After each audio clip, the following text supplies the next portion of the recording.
Gateway of India Mumbai से जनवानी में आप सभी का स्वागत है। तो इस समय महाराष्ट्र में तैयारियां चल रही हैं आने वाले चुनावों की और लाख टके का सवाल है कि महाराष्ट्र में सरकार कौन बनाएगा।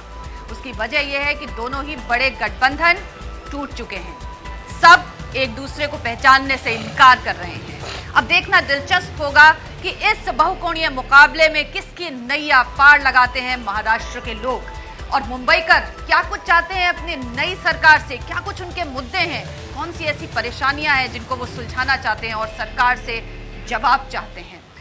आज हम जनवानी में यहाँ मुंबई में मौजूद हैं, हमारे साथ मुंबईकर और हमारी विशिष्ट मेहमान, अलग अलग पार्टियों के नुमाइंदे हमारे साथ हैं। आइए सबसे पहले उनका परिचय हम आपसे करा दें।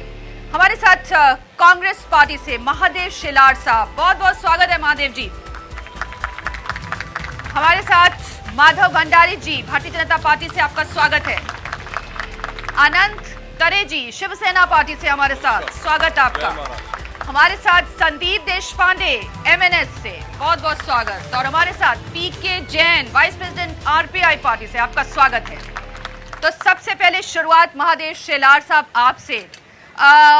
अब जबकि आपका गठबंधन टूट चुका है, साथी बिछुड़ चुके हैं और वो जो परंपरा एक कायम हो गई थी गठबंधन की, वो टूट चुकी है। इस समय अकेले हैं आप और नैया को पार लगाना है। ये बताइए कि क्यों वोट करें? 15 साल से आप लोग अपने गठबंधन से महाराष्ट्र में सरकार बनाए हुए हैं, इस बार वोट क्यों दें लोग आपको? 1999 में हमने अलग कांग्रेस करके इलेक्शन लड़ा था। उसी समय हमें 75 जगह मिली थी और वी स्टैंड फर्स्ट। तो गवर्नमेंट बनाने का, सरकार बनाने का न्योता राज्यपाल से हमें मिला, लेकिन तभी हमें समविचारी पक्ष जो है उनको साथ में लेना था। तभी हमने एनसीपी को अपने साथ में लिया, राष्ट्रवादी कांग्रेस के, और तब से हमारा गठबंधन चालू है। बाद में 2004 में हम उनके साथ में लड़े, उसमें बल्कि हमारे 75 का जगह 69 पे आया, हमें घाटा हो गया। 2009 आपको रियलाइज हो रहा है कि उनके साथ जाना शुरू से ही गलत डिसीजन था? वो अभी प्रूव भी हो जाएगा जी, उसका कंफर्मेशन भी आ जाएगा। 2009 में भी फिर हम गठबंधन में आए, लेकिन हमारे कार्यकर्ताओं का कहना ये था कि हम अलग लड़े और हम एक ही पार्टी ऐसी है। तो एक बात बताइए, आप इंतजार क्यों करते रहे बीजेपी शिवसेना के टूटने का? जैसे उन्होंने कहा हम करेंगे, आपने कहा हम भी करेंगे। उनका इंतजार कोई किया नहीं। ऐसा तो नहीं है कि वो इसलिए अलग हो गए कि आपको अलग देखना चाहते थे? हम ये एक साथ थे। इनका तो गठबंधन 89 से है, युति। हाँ। तभी हमने अलग अलग लड़े। उसके बाद में 99 में हम अलग लड़े, तो इसलिए उनका युति हो न हो जाए उसे हमें कोई फिक्र नहीं थी। 99 को तो एनसीपी आया ना। अच्छा चलिए, क्यों वोट करें लोग आपको? 15 साल से आपका शासन चल रहा है। 15 साल में जो गुस्सा है, हमने जो आपसे खफा दिख रहे हैं? जो गुस्सा है, कई बातें ऐसे बड़ा के सोशल मीडिया के जरिए लोगों के पास फैलाई है, उसका अभी नतीजा अब पिछले। एक बात मुझे बताइए, जब आप काम करते हैं तो लोग देखते हैं काम, उसमें मीडिया क्या करेगा, तो सोशल मीडिया क्या करेगा? देखिए कि दिल्ली गवर्नमेंट के बारे में जो कुछ बातें चली, उससे अभी 6 महीना पहला कि गवर्नमेंट, केंद्रीय सरकार हमारी नहीं बन सकी, भाजपा ने मेजोरिटी मिलाई। लेकिन महाराष्ट्र ऐसा है कि ये महाराष्ट्र में सब, ये हमारी जो नागरिक है महाराष्ट्र की, सब जानते हैं यहाँ पे महाराष्ट्र बनाने का काम पहले से कांग्रेस ने किया है। और कोई भी, यशवंतराव चौहान से लेके वसंत दादा पाटिल हो, शंकरराव चौहान हो, उसके बाद में हमारे गठबंधन में भी हमारे नेता हो, लेकिन महाराष्ट्र बनाने का काम किया है। और सभी क्षेत्र में महाराष्ट्र जो पहला है वो हमारे किए करने का ही वजह से है, और यही इसलिए हम महाराष्ट्र पहला बोलते हैं। तो हर क्षेत्र में, भले उद्योग धंधा हो, इन्वेस्टमेंट में हो, और कोई भी इसमें पर कैपिटा इनकम हो, इसमें महाराष्ट्र आगे रखने का काम कांग्रेस ने किया है। और इसके लिए मुझे खातरी है और कोई भी शंका नहीं है कि ये महाराष्ट्रियन जनता कांग्रेस के साथ में ही आएंगे। ओके, माधव भंडारी साहब हमारे साथ है भारतीय जनता पार्टी से। माधव भंडारी जी, आप काफी मुस्कुरा रहे थे जब हमसे कह रहे थे कि साहब गठबंधन टूट गया आपका, आपको शायद रियलाइज हो गया जैसे ही आप लोग अलग हुए ये भी अलग हो गए। लेकिन ये बताइए कि अभी टूटने के बावजूद भी कहीं दोस्ती के वो जो रिश्ते नाते होते हैं वो कहीं ना कहीं दबे स्वर में कहीं ना कहीं सामने भी आ रहे हैं। तो क्या ये माने कि एक रणनीति के तहत किया गया फैसला है? इसको रणनीति वगैरह कहना गलत होगा, लेकिन आप जो कह रही है कि दोस्ती के रिश्ते नाते कहीं कहीं दिखाई देते हैं, तो 25 साल की दोस्ती है, वो क्या एक दिन में दुश्मनी में थोड़ी बदल जाएगी। तो दोस्ती हमारी रह सकती है, उसमें क्या आपत्ति है? नहीं, वो लोग सोचते हैं ना ऊपर ऊपर से दिखाने के लिए। राजनीति में ऊपर से और अंदर से कुछ नहीं होता। जब सभी सीटें हम लड़ रहे हैं, हाँ, अगर ऐसा होता था कि हम सभी सीटें नहीं लड़ते, शिवसेना सभी सीटें नहीं लड़ती, तो फिर आपका कहना सही हो सकता था कि हमने कहीं ना कहीं अंदर से हाथ मिला लिया है। लेकिन ऐसा नहीं हुआ है, हम सभी सीटें दोनों लड़ रहे हैं, इसलिए अंदर से वगैरह कुछ नहीं, जो है वो खुल्लम खुला मामला है। नहीं, शायद वो इसलिए भी हो सकता है ना कि देख ले किसमें कितना है दम और उसके बाद हाथ मिला लेंगे। ये सारे क्योंकि देखिए वैचारिक स्थिति पर, वैचारिक धरातल पर तो दोनों एक से हैं। सिर्फ मामला हो गया सीटों का। बहुत सारे लोग ये भी मानते हैं कि साहब सीटों के चक्करों में आप अलग हो गए, ये भी बहुत सारे लोगों को नागवार गुजर रहा है। चलेगा, जो कुछ होगा इसका जवाब हमें 15 तारीख को मिल जाएगा, 19 को मिल जाएगा। अच्छा चलिए, ये तो छोड़िए, अब ये तो हो गया सो हो गया। ये बताइए कि क्यों, जैसे कि हमने अभी पूछा अपने कांग्रेस के यहाँ पर जो नेता हमारे हैं उनसे हमने पूछा, आप बताइए क्या कुछ ऐसी चीजें हैं महाराष्ट्र में जिनको सुधारना चाहते हैं, जिनको ठीक करना चाहते हैं भारतीय जनता पार्टी? ये आपने बहुत अच्छा सवाल पूछा।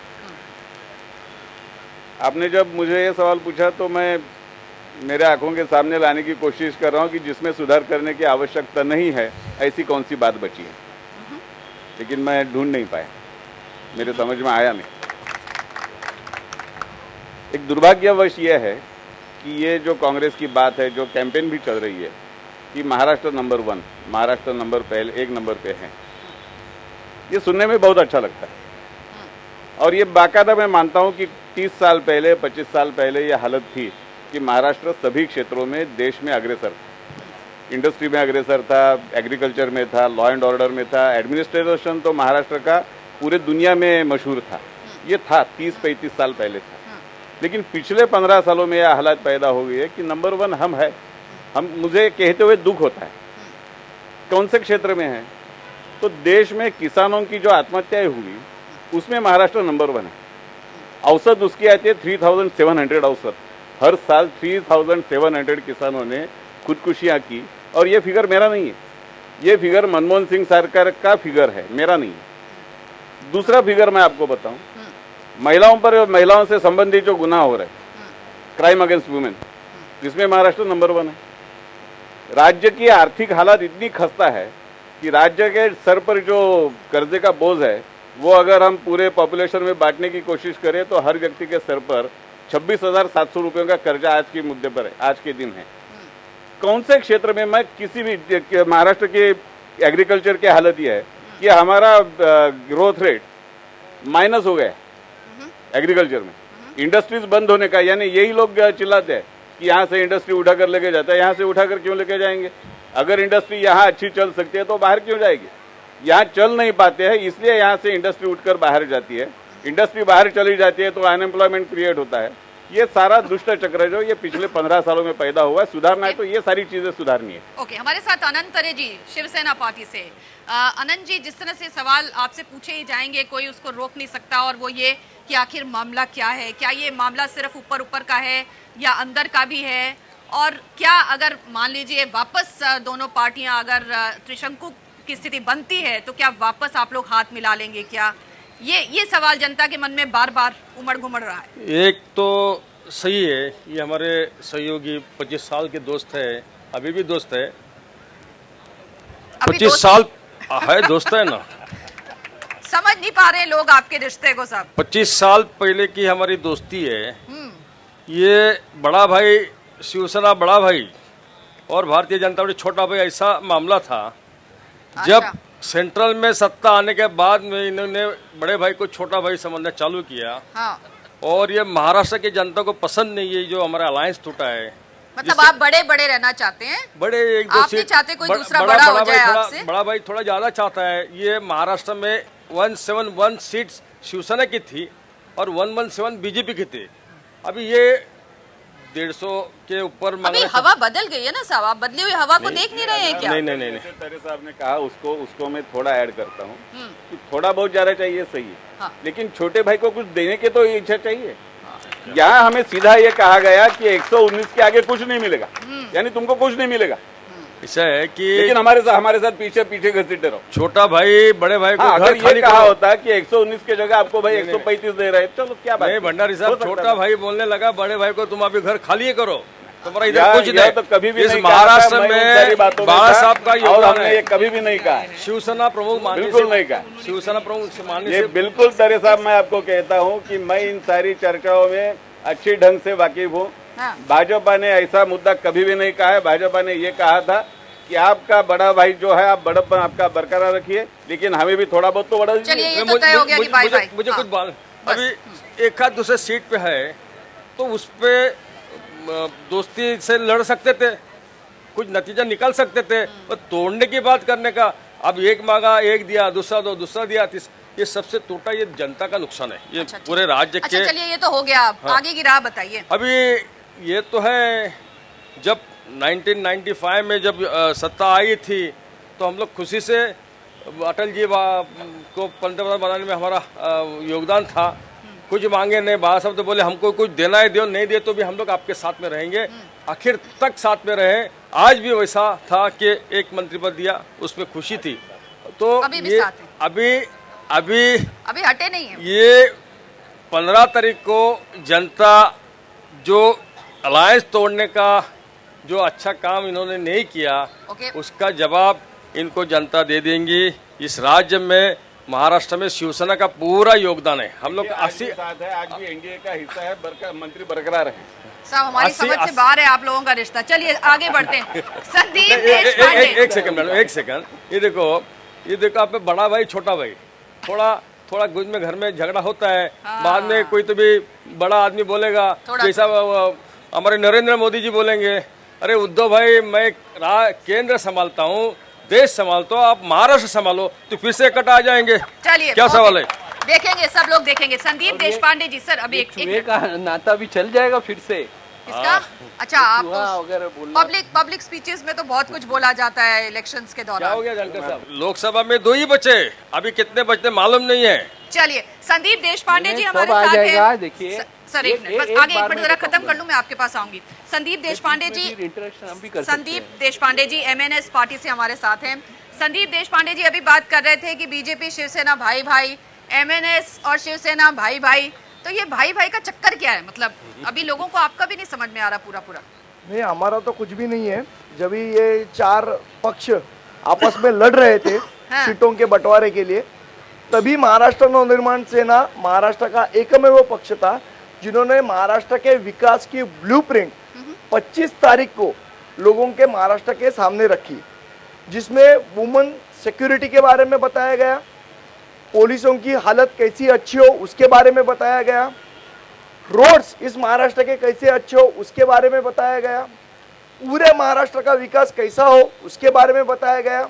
और तभी हमने ये बात पूरे महाराष्ट्र के सामने रखी कि महाराष्ट्र को अगर अच्छी तरीके से चलाना है, महाराष्ट्र का विकास होना है, तो हमें महाराष्ट्र को स्वायत्तता चाहिए, स्वतंत्र नहीं। ये बात लेकर हम महाराष्ट्र की जनता तक पहुंच गए हैं और इसके लिए हमने लोगों के सामने हमारी बात रखी है और लोगों को अपील की है कि भले इनको 4 लोगों को झगड़ने दो, हम पहले से अकेले थे, अकेले महाराष्ट्र के चुनाव के सामने गए हैं और हमें वोट दीजिए। ओके, हमारे साथ जरा ये आरपीआई के हमारे नेता मौजूद हैं, श्री टीके जैन साहब। जैन साहब, आप तो भारतीय जनता पार्टी के साथ कदम ताल कर रहे हैं, क्या कुछ ऐसे इश्यूज हैं जिनको लेकर आप इन चुनाव में बीजेपी के साथ बने हुए हैं? देखिए, हमने ये देखा बहुत सारे पिछले सालों में जो कोalition गवर्नमेंट्स हैं वो बहुत ज़्यादा सक्सेसफुल नहीं हुई। पिछली सरकार का जो अनुभव था कांग्रेस और एनसीपी का, वो बहुत ही बेकार था। 3 साल से बहुत सारी इंपॉर्टेंट फाइल्स के ऊपर निर्णय नहीं हुए, राज्य में कानून और सुव्यवस्था की स्थिति बहुत ख़राब हो गई। 26/11 के बाद इस राज्य में जो डेवलपमेंट होनी चाहिए थी, सिक्योरिटी के दृष्टिकोण से जो कुछ करेक्टिव स्टेप्स लिए जाने चाहिए थे, वो स्टेप्स नहीं लिए गए। सीसीटीवी का एक मुंबई सिटी में टेंडर फ्लोट किया गया, 3 बार अभी तक वो टेंडर फ्लोट हो चुका है, लेकिन क्योंकि उनके मन के मुताबिक कंपनी टेंडर नहीं भर रही या उनकी बिड वहाँ तक नहीं आती, तो इसलिए उस किसी भी कंपनी को टेंडर ना देते हुए हर बार टेंडर रद्द किया जाता है। इरिगेशन के जो काम हैं, पहला काम 60 करोड़ का मिलता है, उसके 15 दिन के बाद में उसकी कीमत बढ़ा के 328 करोड़ कर दी जाती है। इतना भ्रष्टाचार इस राज्य में और इस सरकार, पिछली सरकार के द्वारा किया गया था। तो हमें ऐसा लगा कि केंद्र में लोगों ने एक बड़ा स्पष्ट बहुमत दिया है एक पार्टी को, ताकि एक जो एडमिनिस्ट्रेशन है, जो क्वालिटी ऑफ एडमिनिस्ट्रेशन है, वो पिछली सरकार की तरह लूली लंगड़ी ना हो, एक अच्छा एडमिनिस्ट्रेशन इस देश को मिले, ऐसा जनता का विचार था। वही विचार सामने रख के हमने भारतीय जनता पार्टी के साथ में हाथ मिलाया। उसी तरह का प्रशासन जो है वो इस राज्य को मिले, सिंगल पार्टी रूल हो, एक पार्टी जो अच्छे निर्णय ले सके।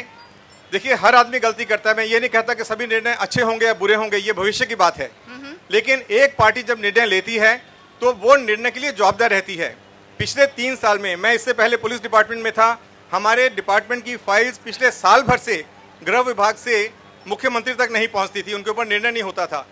एक इतना इंपॉर्टेंट डिपार्टमेंट, उसके ऊपर उनके अंतर जो इंपॉर्टेंट फाइल्स हैं, कोई टाउन प्लानिंग की है, कहीं पे यूडीडी की है, फाइनेंस की फाइल्स हैं, एक पर्टिकुलर मिनिस्ट्री को फंड दिए जाते थे, बाकी को नहीं दिए जाते थे। इस तरह की जो सरकार है वो इस राज्य में दोबारा ना आए। भ्रष्टाचार जो है वो नियंत्रण में हो, उसको मिटा दिया जाए। इसके लिए हमने भारतीय जनता पार्टी के साथ में हाथ मिलाया और यही मुद्दे हम लेके लोगों के सामने जा रहे हैं। तो गेटवे ऑफ इंडिया गवाह है, मुंबई के लोग गवाह हैं, महाराष्ट्र के लोग गवाह हैं, और वो सब कुछ देख रहे हैं। और अब देखने के बाद कुछ करने का मौका आया है, अपनी नई सरकार चुनने का मौका आया है, और इसी को देखते हुए हम यहाँ आज इकट्ठे हुए हैं जनता से जानने की उनकी क्या कुछ मुद्दे हैं, वो किन विषयों को अहमियत दे रहे हैं, और उनसे भी हम बात करेंगे। एक छोटा सा ब्रेक लेते हैं जनवाणी में और तुरंत हाजिर हो जाते हैं महाराष्ट्र की जनवाणी में।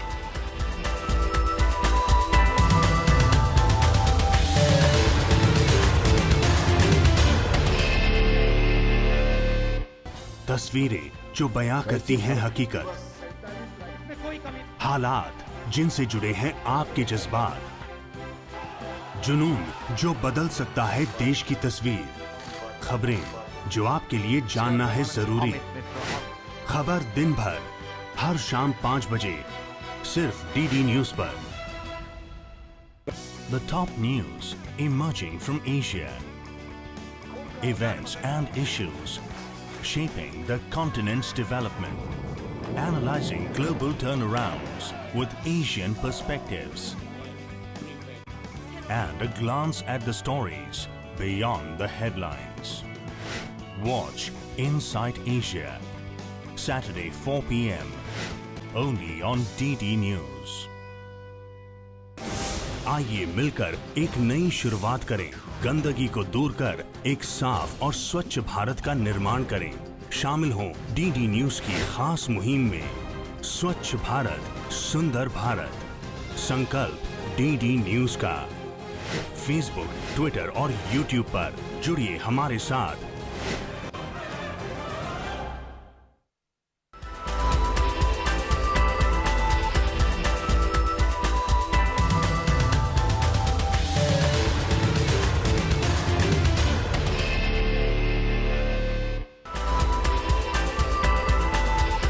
जनवाणी में एक बार फिर से आपका स्वागत है। हम मुंबई में हैं और मुंबई के दिल की धड़कन क्या कह रही है इस समय अपनी होने वाली सरकार से, वो क्या कुछ अपेक्षाएं और उम्मीदें रखते हैं, आइए जरा उन्हीं से जान लें।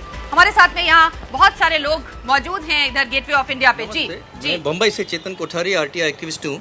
मैं कांग्रेस और एनसीपी की सरकार को पूछना चाहता हूँ कि करीबन जो 15 साल से इनकी जो सरकार राज में है, आज रेप के केसेस इतने बढ़ गए हैं। मेरे पास आरटीआई की रिपोर्ट है कि कम से कम 10 साल में एवरेज बम्बई में सिर्फ करीब 212-215 होते थे, और ये साल में करीबन 450 हो गए। तो अभी तो ये साल कंप्लीट नहीं हुए।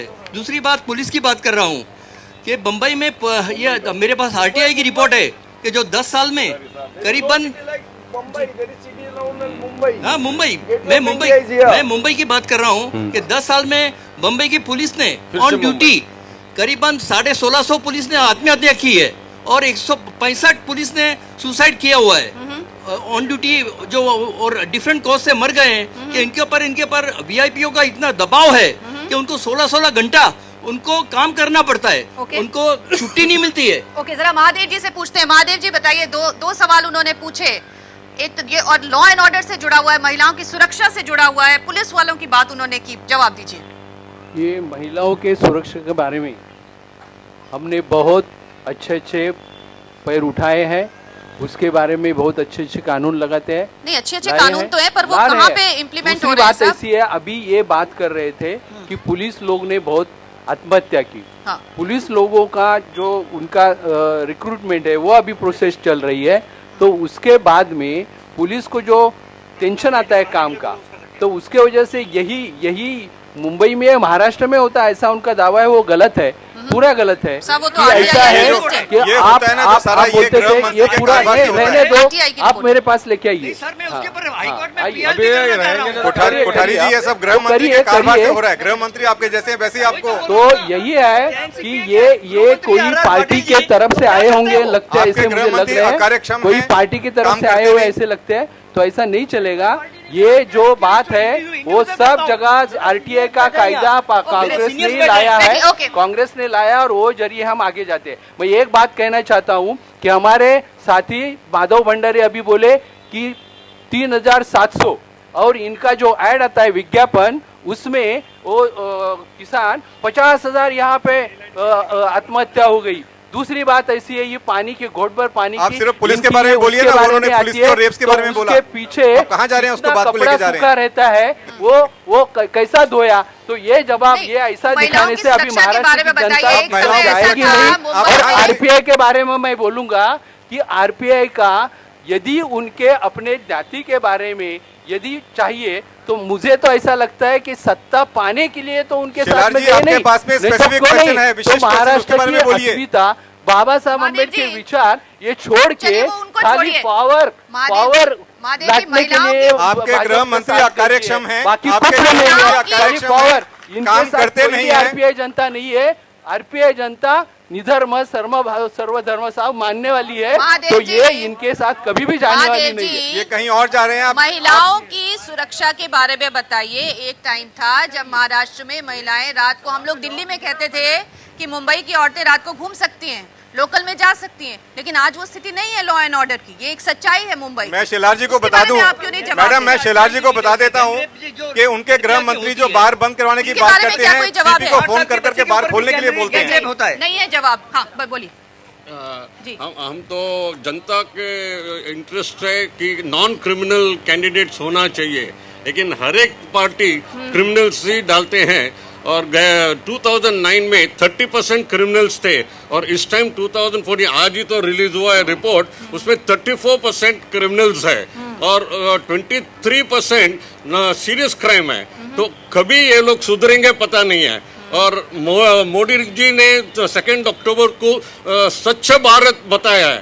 पहला लोकसभा और विधानसभा में स्वच्छ होना चाहिए, तभी भारत में स्वच्छ हो सकता है। और इसलिए रिक्वेस्ट है कि प्राइम मिनिस्टर ने गवर्नमेंट में ये जो आरपीआई का अमेंडमेंट करके ये क्रिमिनल्स को उम्मीदवार नहीं होना चाहिए, वो पास होना चाहिए। Okay great. हाँ जी सर बोलिए, बैठ के ही बोलें क्या? हाँ ओके। मेरा नाम डॉल्फी डिसूजा है, मैं कन्वीनर हूँ पुलिस रिफॉर्म्स वॉच। जैसे चेतन कोठारी भाई ने कहा, पुलिस सुधार के बारे में खास करके जैसे 50% जो पुलिस है वो वीआईपी ड्यूटी पे रहते हैं।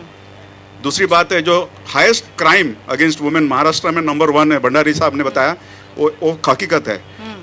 शेलार जी, आपको पता है कि आपके गवर्नमेंट ने इतना बुरा कानून इस टाइम पे लाया है, Maharashtra police amendment and continuance act, जो टोटल रिग्रेसिव पुलिसिंग के हिसाब से वर्स्ट पुलिसिंग होने वाली है। हमें ये पूछना है आपसे कि आपने ऐसा कानून क्यों पास किया, एक बात वो है। और दूसरे अन्य जो पॉलिटिकल पार्टी से 2006 के सुप्रीम कोर्ट के डायरेक्टिव्स जो है उसकी अगर हम अमलबजावनी करने वाले हैं कि नहीं अच्छे पुलिसिंग के लिए। ओके शेलार जी इस बात का जवाब दे दीजिए। शेलार जी मैं बताऊं आपको, शेलार जी इस बात का जवाब नहीं दे पाएंगे। इसका जवाब देने वाली थी विद्याताई, वो चली गई यहाँ से। मैं बताऊं आपको कि इसका कारण क्या है। बात ऐसी इन्होंने जो बातें कही उसके बारे में शेलार जी एक मिनट सुन लीजिए जरा। ट्रांसफर में पूरा ट्रांसपेरेंसी लाने के लिए सीएम ने एक्सेप्ट किया है ट्रांसपेरेंसी की बात कर रहे हैं आप, तरह से वो जा रहे हैं। पोस्टिंग लिस्ट उठा के देखिए जरा, पता चलेगा आपको। हम बहुत कोशिश कर रहे हैं, वो हो जाएगा, पक्का हो जाएगा। ऑलराइट, हमारे साथ में कुछ और लोग हैं। आपने खाली वो कांग्रेस वाले जो है उनसे क्या पूछा कि क्यों आपको वोट दे, इनको क्यों नहीं पूछा? किनको? इनको हमने तो बोल दिया आपको। ये चार उनको खाली उनको ही क्यों पूछा? अरे पूछा, ये मीडिया का मीडिया हमने तो आपको जवाब दे दिया ना सामने। अरे पूछा, हाँ पूछा, तो नहीं क्यों पूछा, पूछा? सही कहते हैं। हमने आपको उत्तर दिया कि हम क्यों गए, हम क्यों आपके सामने आए हैं। एक मिनट रुकिए। मुंबईकर से हम बात करें। जी साहब, इनको माइक दीजिए जरा। हाँ बताइए, मुंबई के लोग मैं खास करके कांग्रेस के प्रत्याशी से पूछना चाहता हूं कि मुंबई में ग्रामीण क्षेत्र से जो लाई हुई सब्जियां हैं वो इतनी महंगाई के कगार पर क्यों पहुंचा है? हमारे गरीब के लिए सबसे इम्पोर्टेंट चीज है भोजन के लिए सब्जी, और सब्जियां की कीमत आसमान छूते जा रही। क्या है राज्य सरकार का? क्योंकि वो कृषि मंत्री जो थे वो इसी सरकार के थे। ये समझ में नहीं आता है कि हाँ, सब्जियां मैं सस्ता में परचेज करवा करके मुंबई में भेजता हूं और मुंबई में सब्जियां महंगाई का आसमान पर पहुंचा रहता है। मैं इनसे इसके बारे में मैं बात करूंगा कि हम जो FDI लाना चाहते थे, यही भारतीय जनता पार्टी ने उसको विरोध किया। इसका मतलब ऐसा है कि डायरेक्ट शेतकरी जो किसानों का माल है वो अपने ग्राहक के पास जाए। दूसरी बात भाई साहब, ऐसा करूंगा कि जो खेती माल का जो कुछ अभी कांदा हो, द्राक्ष हो, किसके पॉलिसी से इनको भुगतना पड़ा है, ये भी आप जानना चाहिए कि जो सेंट्रल में अभी पॉलिसी चल रही है उससे कांदे के बारे में, उसके द्राक्ष के बारे में, उसके बारे में क्या क्या चल रहा है, तो वो यदि आपने पहले उनको पूछना, उनकी मजबूरी है, वो केंद्रीय कृषि मंत्री उन्हीं के डिपार्टमेंट से थे। आप देखिए, एक-एक करके बोलेंगे। इस देश में इंपोर्ट लगाना, कब एक्सपोर्ट भले करना, हमारे बैन करना, यूपीए कब गवर्नमेंट में थे, उन्होंने अनाज का निर्माण ज्यादा किया, तो इसको बराबर माधव भंडारी जी, आप क्या करने का काम, यही काम लोग करते हैं। ये मिले जुले खाली सत्ता पाने के लिए, बाकी कुछ नहीं। बराबर है भाई साहब। पुलिस रिफॉर्म्स का मुद्दा उठाया था वो बिल्कुल सही मुद्दा है, उसमें एक बहुत काम करना जरूरी है। पिछले 15 सालों में ये मुद्दा किनारे कर दिया गया, लेकिन मेरी पार्टी ने इसको गंभीरता से लिया है। आपको शायद पता होगा, जयंतराव उमरानीकर एक हमारे यहाँ के काबिल अफसर थे, उन्होंने पुलिस रिफॉर्म्स पर एक बहुत बढ़िया रिपोर्ट सरकार को दी है, लेकिन ये रिपोर्ट पिछले 15 सालों में कपाट में बंद थी। हमने वो रिपोर्ट बाहर निकालेंगे और उन रिफॉर्म्स पर हम काम करेंगे। ओके जी, हाँ बोलिए। मेरा प्रश्न भाजपा से है कि वो मोदी सरकार जो बोल रही है कि ये सत्ता, महाराष्ट्र की सत्ता हमारे हाथ में दीजिए, लेकिन पहले ही उनको महानगर पालिका में बीजेपी की सत्ता थी, यानी है अभी महानगर पालिका में, तो वो ऑलरेडी यहाँ पे महाराष्ट्र में या मुंबई में इतने सारे खड्डे हैं, रस्तों की बुरी दिशा यानी अवस्था है, वो अगर क्लियर नहीं कर रहे, वो प्रॉब्लम सॉल्व आउट नहीं कर रही है, तो महाराष्ट्र के प्रॉब्लम्स कैसे सॉल्व करेंगे? मोदी सरकार यानी यहाँ पे हर बार मोदी साहब को लेके आने वाले हैं क्या ये जो प्रॉब्लम सॉल्व करने के लिए? दिखाइए जी, जवाब दीजिए। मुंबई में हम सत्ता में है, बिल्कुल जरूर है, लेकिन बड़े भाई के छाया में है, और तपली है तो बड़ा भाई सत्ता का सबसे पूरा अधिकार जो है वो बड़े भाई के पास है। हम तो अभी तक छोटे भाई बने रहे। और दूसरी बात आपको बताता हूँ, और एक बात बताता हूँ जिसकी आप जानकारी आम मुंबईकर को होना चाहिए कि मुंबई महापालिका के पास अधिकारों की बहुत कमी है। मुंबई महापालिका कंट्रोल करती है सीएम, म्युनिसिपल कॉर्पोरेशन के जरिए। मैं मुंबई महानगर और नगर सेवक हूँ, मैं इस बात का खंडन करता हूँ। मैं जो माधव भंडारी साहब बोल रहे हैं बिल्कुल गलत सामने लाना, यही भारतीय जनता पार्टी का ये है। अभी इनकी आनंदीबेन पटेल भाई लोग, मैं आपका आह्वान करूंगा कि ये यहाँ की बातों को खड्डे इन्होंने कहे और आनंदी बहन कहती है कि यहाँ से उद्योग धंधा गुजरात में जाओ, तो ये महाराष्ट्र को खत्म करने की बात करने वाले भारतीय जनता पार्टी, तो इनको अधिकार नहीं महाराष्ट्र के वोट मांगने का।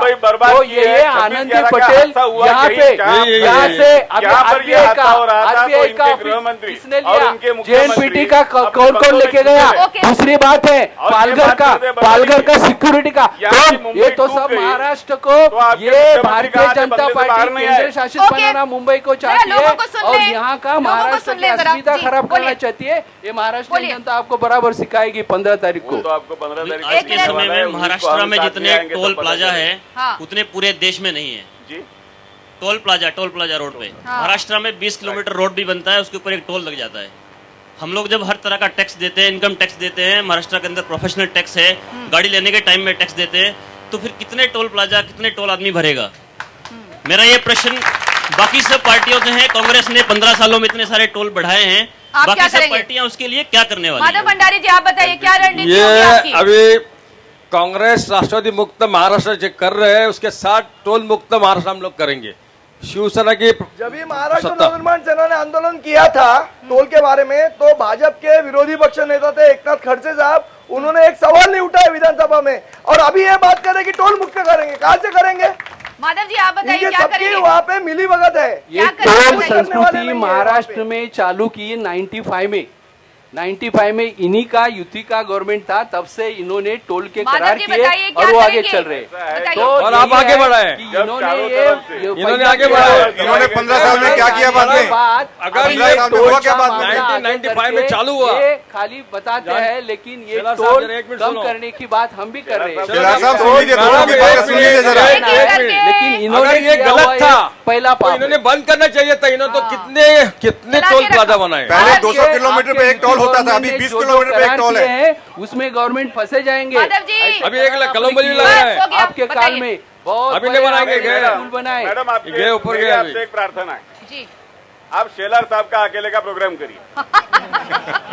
आप बोलिए ना, मैं जब से तो आपको बताइए क्या करेंगे आप टोल का? टोल का तो मैं ये बताता हूँ, कितनी भी फौज आने दो, यहाँ का एक महाराष्ट्र सिलेदार बहुत काफी है इनको। चलिए बताइए। नहीं, मुझे कुछ बोलना नहीं है, बताइए। क्योंकि जिस ढंग से ये बार बार बीच में आवाज दबा रहे हैं, ये कांग्रेस की सोची समझी रणनीति है, क्योंकि बोलने लायक कुछ नहीं है तो विपक्षियों का आवाज दबा दो। अच्छा टोल पे बताइए ना। अब हम आवाज दबाते नहीं है, 4 जन मेरे कांग्रेस के पास नॉर्मल मैनर्स और एटिकेट्स नहीं है। अरे आप जो गलत बातें कर रहे हैं उनको मैं सह लूं क्या?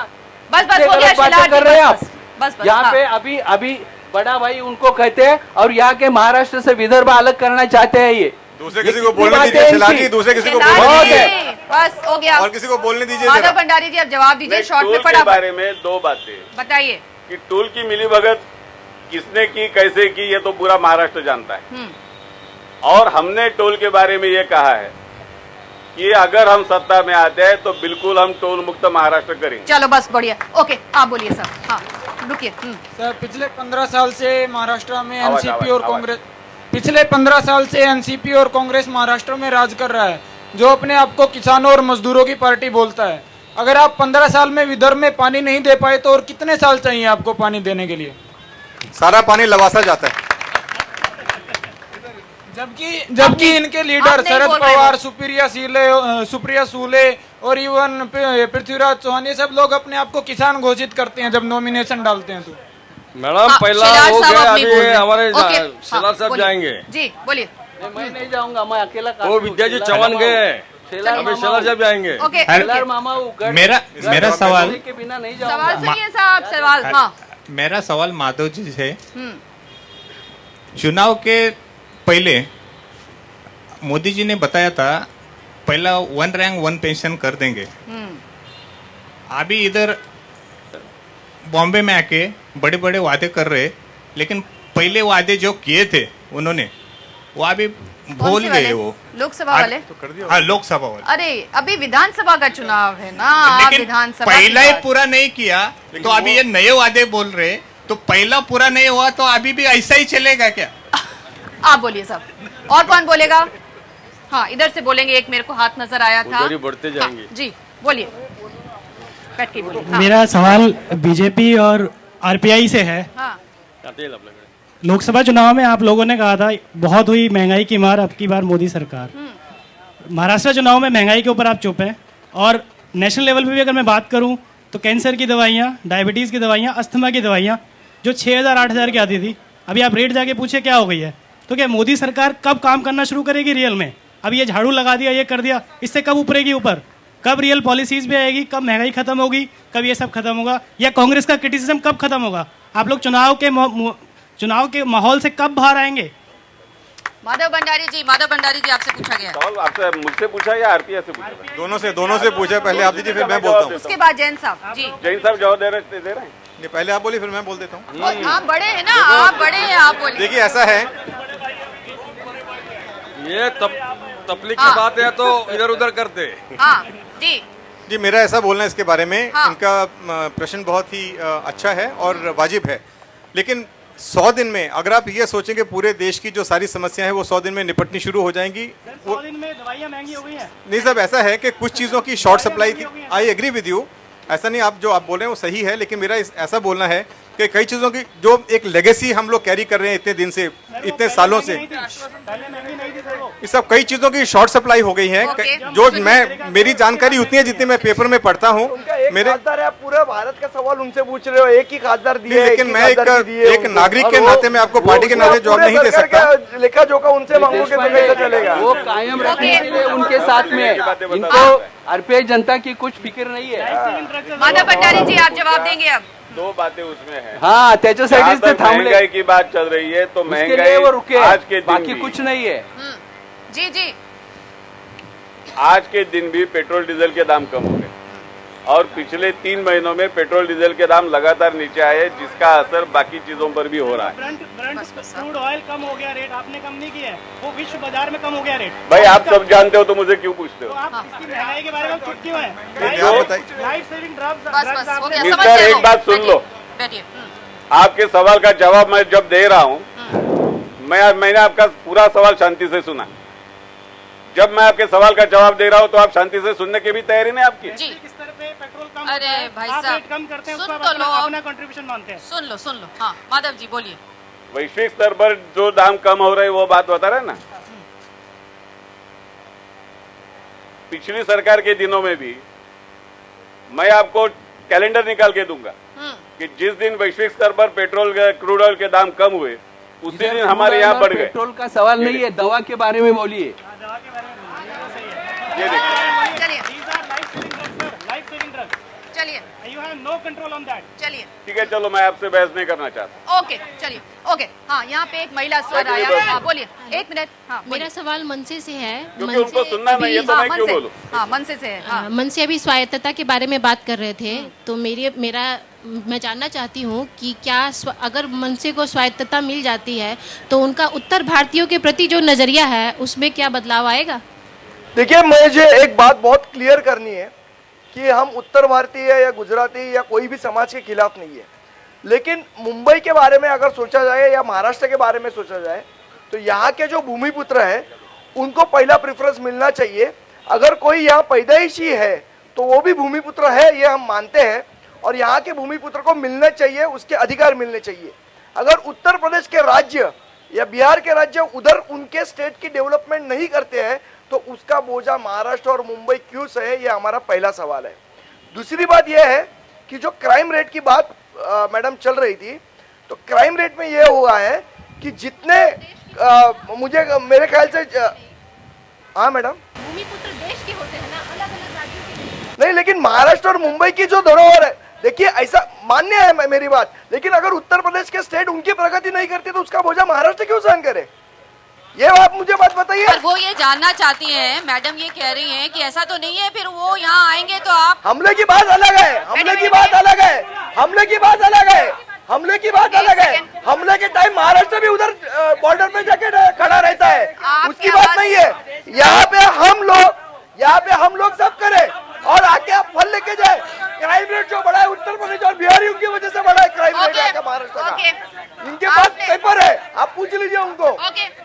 बस एक उनका जवाब सुन लिया ना आपने, पता चल गया आप उनकी लाइन क्या है ना। ओके फाइन, चलो बोलिए। पूरे देश में सूचना अधिकार का बहुत कुछ चीजें बाकी आ गए हैं बाहर। करप्शन बाहर निकला है और A to लेके Z तक सभी अल्फाबेट खत्म हो गए कि 2G स्कैम, AG स्कैम, सभी स्कैम। लेकिन हमने देखा है कि सेंट्रल इंफॉर्मेशन कमीशन में अभी तक चीफ इंफॉर्मेशन कमिश्नर अपॉइंट नहीं किया गया है। ये सवाल बीजेपी के इनको हम पूछ रहे हैं। 4 महीने के बाद में अभी जितने भी वे डिसीजंस देंगे वे कोर्ट में जाएंगे तो पूरे डिसीजंस को खारिज हो जाएंगे वे। तो अभी तक चीफ इंफॉर्मेशन कमिश्नर या ऐसे कोई अपॉइंट नहीं करेंगे तो सच्चे दिन जब आएंगे नहीं तो अच्छे दिन कब आएंगे ही नहीं, ऐसे हमारी सोच है। तो आपका क्या कहना है इसमें? जल्दी से करना चाहिए। किसने? आपने? सेंट्रल गवर्नमेंट, मैं थोड़ी करने वाला। आपकी पार्टी नहीं, माधव भंडारी जी आपकी आवाज सेंट्रल गवर्नमेंट तक पहुंचा देंगे। बिल्कुल पहुंचा देंगे। शेलार साहब, आपके राज्य में इतने घोटाले हुए, आपके शासनकाल में इतने घोटाले हुए, आदर्श घोटाला, अभी FSI घोटाला, तो आपको क्यों जनता चुन के देगी बताइए? बॉम्ब सूट घोटाला, कांदा घोटाला, आदर्श घोटाला, FSI घोटाला, घोटाले के घोटाले हैं। ओके। और सब घोटाले ही चल रहे अभी भी।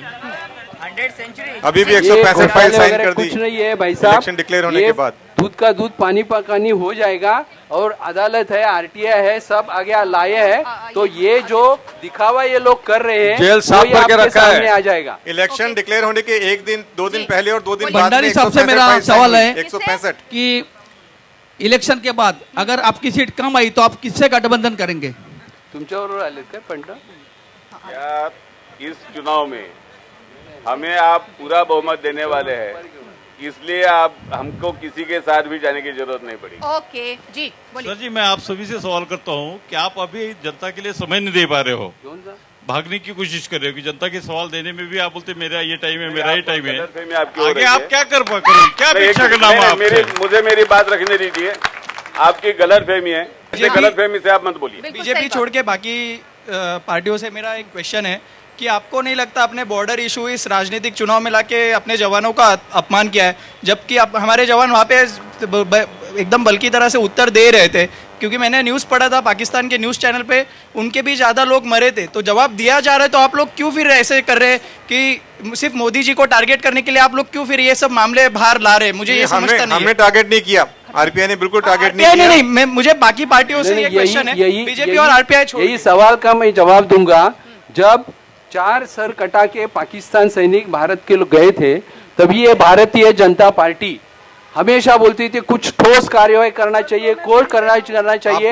हमने पूछा कि क्या करना चाहिए, तभी भी हमारे जवान लड़ रहे थे, तभी भी हमारे जवान लड़ रहे थे, तो लेकिन उन्होंने उनका उसको देखा नहीं और खाली कांग्रेस के सामने राजनीति बना के लोगों के सामने लाया। तभी भी हमारे प्रधानमंत्री ने कभी आवाज नहीं निकाली, कभी मुंह नहीं खोला।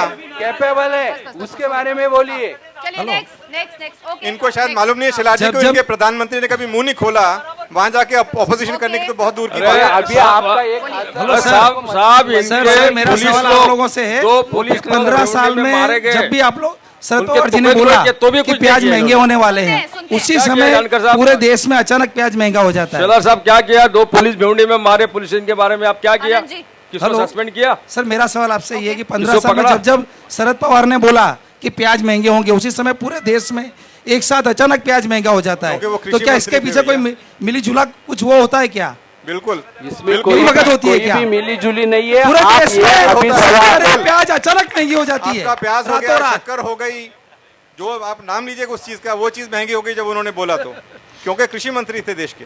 जी अच्छा, एक बात ये बताइए, किसी ने यहाँ बेरोजगारी की सवाल नहीं उठाई। हमें मालूम है कि मुंबई में बेरोजगारी जिस तरीके से बढ़ रही है, क्या किस रणनीति के साथ और किस एजेंडे के साथ अगर आप सरकार बनाते हैं, इस तरफ आप सोचेंगे? मैडम, जब मुझे सवाल आपने पूछा था कि लोग आपको वोट क्यों दे, जब जिन मुद्दों का मैंने जिक्र किया उसमें मैंने अनएम्प्लॉयमेंट का जिक्र किया था, और अनएम्प्लॉयमेंट रोकने के लिए जो जो कदम उठाने चाहिए, वो क्या कदम उठाने चाहिए हमने स्पेल आउट किया है हमारे घोषणा पत्र में, और हम बिल्कुल ये कहते हैं कि आने वाले 3 सालों में आपको हम अनएम्प्लॉयमेंट का पूरा जो चक्र है वो उल्टा करके दिखाएंगे। हम अनंत जी से पूछना चाहेंगे, किसी मुंबई का ने ये सवाल नहीं पूछा, मुंबई में जिस तरह का सड़कों का हाल है, जिस तरह का सुएज का हाल है, जिस तरह की भीड़ भाड़ बढ़ रही है, स्लम्स बढ़ रहे हैं, गंदगी बढ़ रही है, आपको क्या लगता है ये जो इंफ्रास्ट्रक्चर की प्रॉब्लम्स है उनके लिए क्या आपकी पार्टी सोच रखती है अगर आप सत्ता में आते? देखो, अब भी बारिश रुका है और मुंबई में जो कैपेसिटी है, जो मुंबई का जो बजट है, जो लोगों को लिए बनाया जाता है, उससे डबल अगर लोग आए तो गवर्नमेंट ने कितना पैसा दी? पूछो हमारे सेलर साहब को। स्टेट गवर्नमेंट ने मुंबई महानगर पालिका को 5 पैसा दिया नहीं है। और एक हमारा बड़ा अनुदान देता है। मेयर हमेशा पूछ रहे जा रहे हैं, आपके जो बड़े भाई, इसलिए इस मुंबई का जो विकास करना है, डेवलपमेंट करना है, उसमें सेंट्रल गवर्नमेंट और स्टेट गवर्नमेंट का भी हिस्सा होता है। डेवलपमेंट किया, बहुत डेवलपमेंट किया है कांग्रेस ने, MMRD के जो पैसा मिल रहा है बहुत किया है। लोंडे जो है मुंबई और महाराष्ट्र में कम नहीं होते, इंफ्रास्ट्रक्चर की डेवलपमेंट नहीं हो सकती, कितना भी पैसा आप डालो। एक छोटा सा ब्रेक लेते हैं और फाइनल कमेंट्स लेंगे। यहाँ मौजूद हमारे विभिन्न पार्टियों के जो नुमाइंदे आए हुए हैं, फाइनल अपील वो लोगों से क्या करना चाहते हैं, इस छोटे से ब्रेक के बाद जनवाणी में।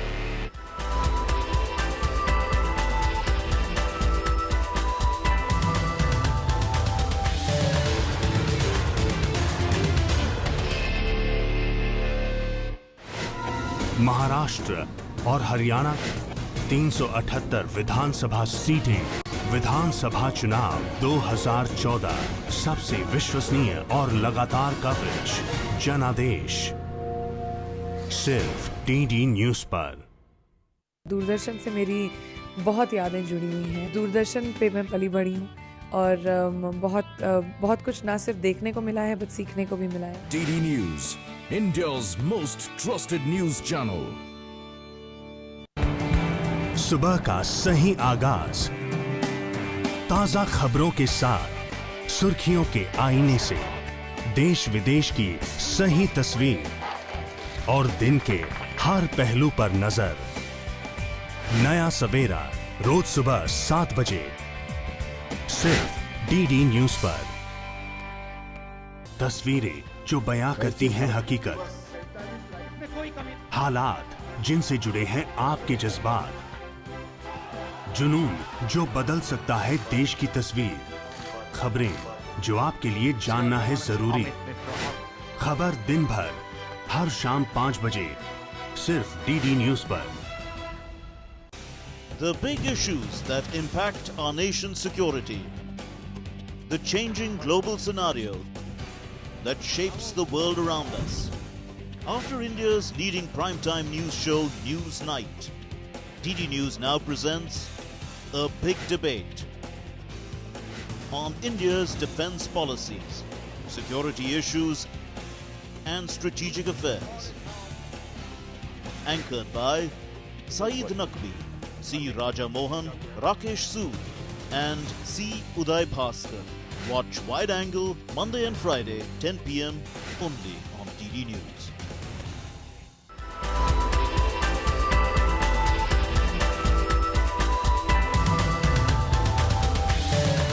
महाराष्ट्र की आवाज हमने सुनी, हमने मुंबई की आवाज सुनी, हमने मुंबई की आवाज सुनी।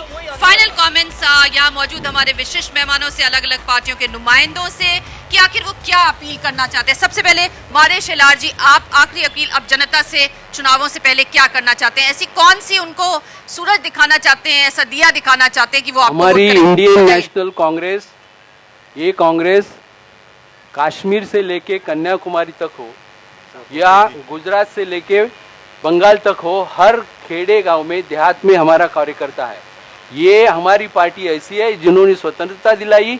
ये देश का सर्वधर्म भाव, धर्मनिरपेक्षता, एकता, समता, सब प्रांतीयवाद विरहित, धर्मनिरपेक्ष विरहित, तो ऐसे काम हम करने चाहते हैं। और वैसे ही जरिए हमने जो अभी महाराष्ट्र में काम किए हैं, और कहीं लोग इधर के बीजेपी के लोग इधर से भरे हुए हैं, तो उनको जरा छुप जुटे, उनको जरा उनका तरीका बताइए बोलने का।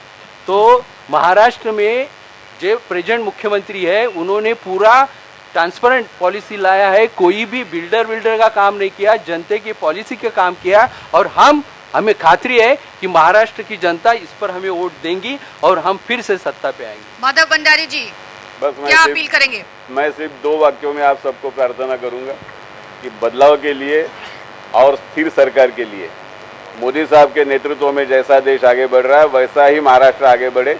इसके लिए 15 तारीख को कमल निशानी का बटन दबाइए और हमें विजयी करिए। धन्यवाद। अनंत अरे जी, फाइनल कमेंट्स में आप क्या कहेंगे? और खास तौर पर रुकिए, ये पूरे पार्टी में एक ही हमारी ओरिजिनल पार्टी है। 45 ईयर्स ये पार्टी काम करती है। एक नेता, एक आवाज और एक झंडा। आदरणीय शिवसेना बाळासाहेब ठाकरे जी के नेतृत्व में पार्टी काम करती आई है। इनमें हमारे भावी मुख्यमंत्री करके उद्धव जी ठाकरे को हम लोग चुन लिया है, जो चरित्रवान है, जो नेक है, किसी भी तरह का उनके ऊपर उंगली बताने ऐसा कुछ नहीं। आनंद जी, लोग ये कहते हैं कि मुख्यमंत्री पे आपका ज्यादा जोर है। पहले तो आप चुनाव लड़ लीजिए, जीत जाइए, फिर मुख्यमंत्री भी तय हो जाता। आपने इतनी जल्दी कर दी, जो काम बाद में करना है उसे पहले करने लगे, जिसकी वजह से बीजेपी भी नाराज हो गए, सीटों के बंटवारे में तंगी हो गई। हम लोग ने जब मोदी साहब का नाम लेते हम लोग नाराज नहीं, हम लोग तो खुशी से बोले चलो मोदी होना चाहिए। वैसा या भी गए भंडारी जी, ये उसके ऊपर नाराज है। 15 तारीख को दिखाएंगे, इतनी तोड़ा है लोग सोचेंगे ये बड़े छोटे भाई ने बड़े भाई के पेट पे खंजीर मारा है, उसका नतीजा उनको 15 तारीख को मिलेगा। और 19 को एक चरित्र संपन्न आदमी, इस राज्य में लोगों को न्याय देने वाला आदमी, पीने का पानी देने वाले। एक मिनट जरा गलत है। भाई भाई का पवित्र नाता किसी को खून और इनको बोलने दीजिए। क्यों चुप भाई भाई क्यों बीच में लाते हो? ये बड़ा भाई, ये छोटा भाई, राष्ट्रपति राजवरिया है। अभी वो आपके दुश्मन है, उसके साथ में हम लोग दुश्मन नहीं मानते। अरे आप दुश्मन नहीं मानेंगे। ये अभी क्यों इतने क्यों गर्म होते हैं? छोटा भाई, ये भाई का नाता को खराब मत करो। एडवोकेट है, ये एडवोकेट करके झगड़ा करे इधर। भाई का नाते को खराब मत करिए। भाई का नाता पवित्र होता है। मैडम ऐसा है कि ये हमारा पार्टी जो है, पार्टी का तत्व है, कुछ ध्येय है।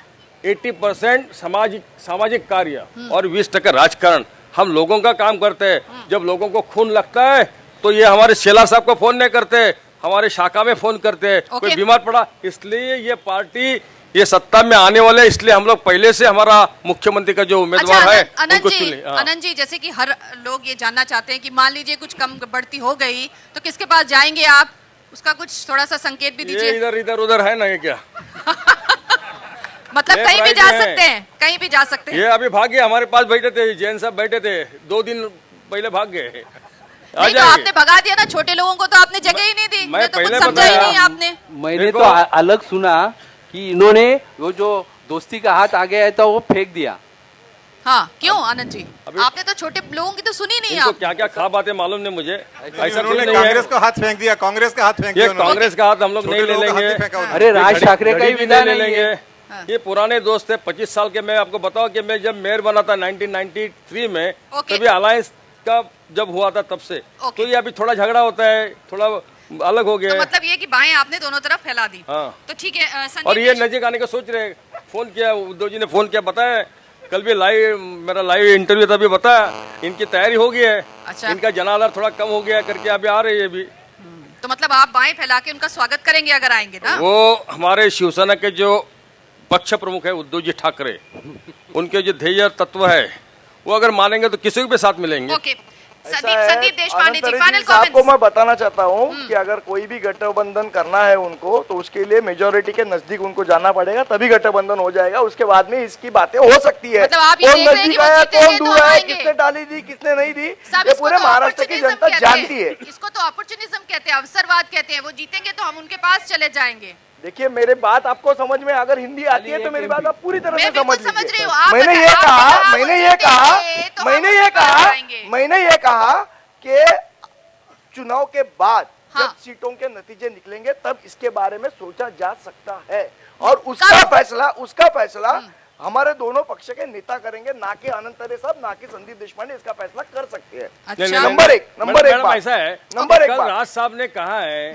देखिए, साहब ने क्या कहा है वो उन्होंने कहा है, हम लोग भाई, आप फैसला मत कीजिए ऑन हिज बिहाफ। हाँ, ठीक है। आप उनके तरफ से आप फैसला मत कीजिए, ना कि मैं कर सकता हूँ ना आप कर सकते हैं। ठीक है। जो फैसला है दोनों भाइयों के ऊपर आप छोड़ दीजिए, उसके बारे में आप और मैं दोगे भाव दोगे मुरुन खाओ, उसके बारे में बात करना मुनासिब नहीं है। नंबर 2, अगर हम जनता से जो अपील करना है, हम यही अपील जनता से करेंगे, जगाला हिवा वाटेल असा जर महाराष्ट्र घडवायचा असेल तर महाराष्ट्र नवनिर्माण सेनेला पूर्ण बहुमताने विजयी करा। महाराष्ट्राची स्वायत्तता हेच आमचं धर्म, हेच आमचं तत्व, इसके लिए हमें आप वोट दीजिए, यही हम अपील करेंगे। पीके जैन साहब, फाइनल कमेंट्स में क्या अपील करेंगे लोगों से? मेरी जनता से यही अपील है कि इस बार एक भ्रष्ट और अकार्यक्षम सरकार जो है उसको बाहर निकाल के फेंकें, उसकी जगह पे एक बदलाव लाएं, एक विकास के लिए ऐसी सरकार लेके आएं जो एक मत से और एक ध्येय के साथ में इस राज्य का विकास कर सके, जिसकी सेंट्रल गवर्नमेंट के साथ में ट्यूनिंग अच्छी हो। ऐसी सरकार ना लेके आए यहाँ पे जो लूली लगड़ी हो, जो कोalition गवर्नमेंट हो। कोalition गवर्नमेंट के जो टाइम है वो खत्म हो चुके हैं। मेरी आप सबसे यही विनंती है कि इस बार पूर्ण बहुमत के साथ भाजपा और उनके साथ की जो महायुति की पार्टी है उनको आप वोट दीजिए और उनको विजयी करके इस राज्य के विकास में सहयोग करिए। जी हाँ, तो महाराष्ट्र की जनवाणी में आपने सुना महाराष्ट्र की जनता क्या चाहती है, मुंबईकर क्या चाहता है। जाहिर है वो विकास चाहते हैं, और जो विकास देगा और उसका वादा करेगा जनता उसी के साथ जाएगी। तो 15 अक्टूबर को वोट डालने के लिए जरूर जाइएगा, हम आपसे यही अपील करेंगे। और इस जनवाणी में अब इजाजत दीजिए गेटवे ऑफ इंडिया से नीलम शर्मा को। धन्यवाद, नमस्कार।